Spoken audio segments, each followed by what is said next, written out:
Ini tak pernah dibuat Nabi, tak pernah disuruh Nabi, tak pernah diajarkan Nabi, tak pernah diperintahkan Nabi. Tunjukkan saya mana hadisnya Nabi melaksanakan solat sunat selepas wudu. Tak ada. Bilal membuat. Kalau pakai kaedah tadi, kalau tidak dibuat Nabi bid'ah, pasti Nabi panggil Bilal. Bilal, aku dengar suara selipar engkau di neraka jahanam. Kenapa kau pandai-pandai membuat-buat sembahyang sunat selepas wudu? Nabi pasti tahu, malaikat Jibril bagi tahu. Tapi Nabi mengatakan, aku dengar suara selipar engkau di surga. Apa maknanya? Nabi memuji. Ini perbuatan tidak pernah dibuat Nabi. Dalil yang kedua yang sering digunakan untuk membolehkan bid'ah, bahwa Nabi SAW bertanya kepada Bilal, wahai Bilal, aku mendengar suara apa? Teropak engkau di dalam surga. Maka ibadah apa yang engkau lakukan?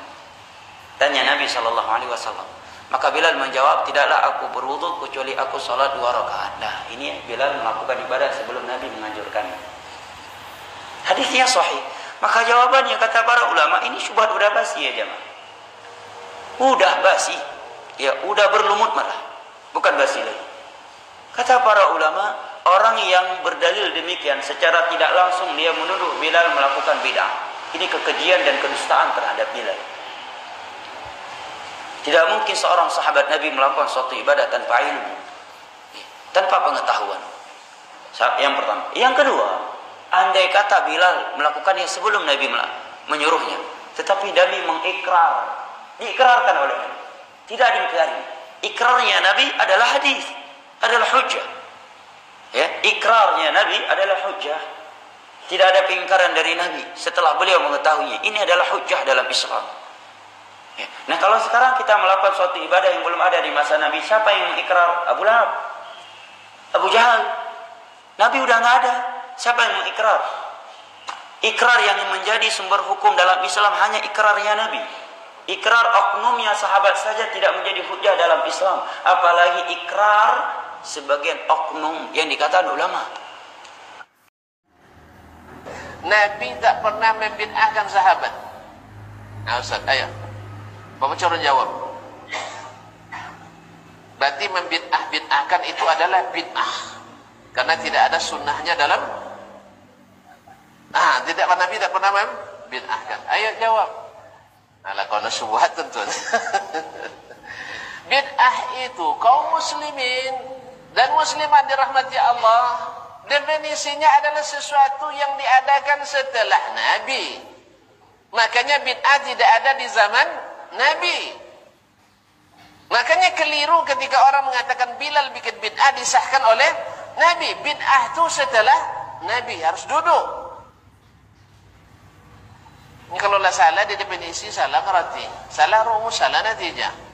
Jadi bid'ah itu baru ada setelah syariat selesai. Semasa syariat masih terbengkalai, tidak ada bid'ah. Yang ada adalah perbuatan yang benar atau salah.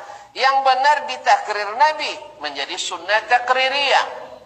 Kemudian didukung dengan fi'liyah, didukung dengan qauliyah. Nabi alaihissalatu wassalam. Dan ada yang tidak diterima. Ini banyak pula buat contoh-contoh nanti ya. Datang sahabat baca qul huwallahu ahad, tidak dibilang sama Nabi, antum ahli bid'ah.